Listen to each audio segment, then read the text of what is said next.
Welcome to today's episode of Sanctified and Scandalous. Watch this thrilling story till the end. Let us know what you think. The voice of the church. For years, Brother Leon was the heartbeat of Mount Zion Tabernacle's choir. With a voice like velvet and a talent for turning scripture into song, he transformed every Sunday worship into a full gospel production. The sanctuary pulsed with music under his direction. Sopranos soared, tenors wept. People traveled across state lines just to hear the Mount Zion Mass Choir in action. Leon wasn't just a choir director, he was a star. Flamboyant, funny, and always sharply dressed in colorful suits. He brought an electric energy to every rehearsal. But one night, the church's golden voice was silenced by something far more scandalous than a missed note. He was caught, not just in sin but on camera. The church that never slept. Mount Zion wasn't your average church. It was a citywide powerhouse with multiple weekly services, live-streamed broadcasts, and even a professional security team. After a series of petty thefts, the church board had recently installed new surveillance cameras throughout the building, including in the sanctuary. God's house is holy, they said, but it also needs to be safe. Few people knew how advanced the system really was. Every hallway, every entry point, every quiet corner now had an eye watching. No one paid it much attention until the night Brother Leon decided to stay late after Wednesday rehearsal. After the rehearsal ends, that evening had gone like many others. The choir rehearsed total praise for the pastor's anniversary. Around 9:30 p.m., members began to file out, chatting and laughing on their way to the parking lot. Leon stayed behind, claiming he needed to pray over the sanctuary. But at 9:48 p.m., security cameras recorded something entirely different. A young tenor, barely 22, returned to the building. At first, it looked innocent. They prayed together. Then, he sat close on the front pew. Minutes later, their hands were interlocked. The next footage showed them in the pulpit,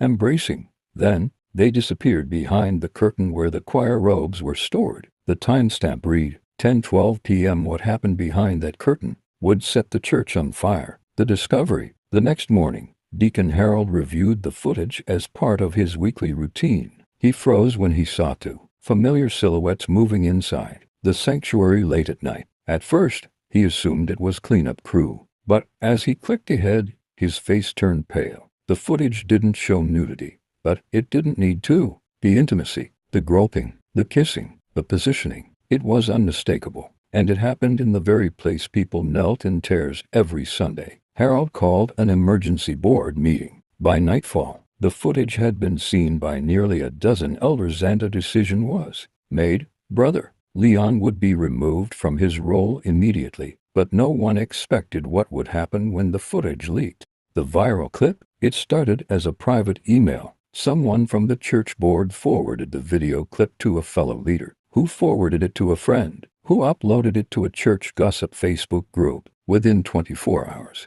the 47-second clip had been reshared across Black Twitter and YouTube under titles like "Choir Director Caught in the Lord's House" and "Worship Gone Wrong." Thousands commented. Some were outraged. Others made memes. The tenor's face was blurred, but Brother Leon's wasn't. His identity was unmistakable. He went from gospel hero to internet spectacle overnight, and the backlash was swift. The fallout. By Sunday, Leon had resigned. The pastor addressed the congregation with a stiff, carefully worded apology. What occurred does not represent the values of this ministry. Some applauded the church's quick action. Others were furious, especially younger members who felt Leon was being sacrificed to save face. Everyone sins, one soprano said. You're just mad he got caught in HD. Tensions rose. Longtime choir members refused to sing. The tenor, who was not named publicly, stopped attending altogether. Some called what happened a betrayal of sacred space. Others called it a witch hunt. But all agreed Mount Zion would never sound the same again. The hidden layers. As the scandal spread, more layers emerged. Several former choir members came forward with allegations that Leon had blurred boundaries before private late-night rehearsals, flirty texts, and emotionally manipulative behavior masked as spiritual guidance. Some said they felt pressured to comply or risk being kicked off the team. He made you feel like you were chosen, one alto shared anonymously, but it always came with a price. Others defended him, calling him a passionate artist who loved God and the choir. But the damage was done. Trust was broken, and the sanctuary, once filled with harmony, now echoed with silence. A church divided. The scandal fractured the church. Older members pushed for stricter rules, curfews for building access, no one-on-one meetings, new dress codes for choir members. Younger members rebelled, claiming the church was becoming a prison. A guest preacher was brought in to cleanse the spirit of confusion and queerness, and several resignations followed. Offerings dipped. Choir attendance plummeted. The annual Sounds of Praise concert was canceled for the first time in 17 years, and at the heart of it all, Brother Leon had vanished. No public redemption or revenge. Months later, Leon resurfaced with a YouTube video titled, "What Really Happened at Mount Zion?" In it, he acknowledged the incident but claimed it was consensual, private, and exploited for views. He accused the church board of hypocrisy, stating that multiple leaders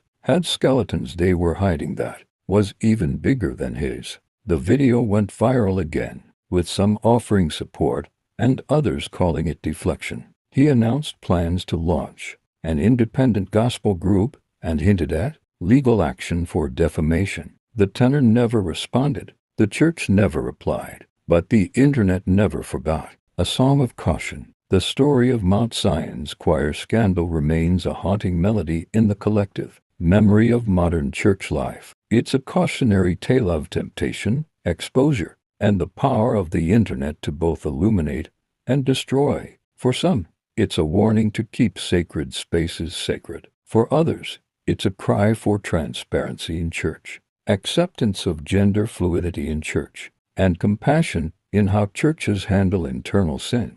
But one thing is certain, in an age where every corner has a camera and every platform has a megaphone, the choir is no longer the only voice people hear, and sometimes the real song is what happens after the music stops.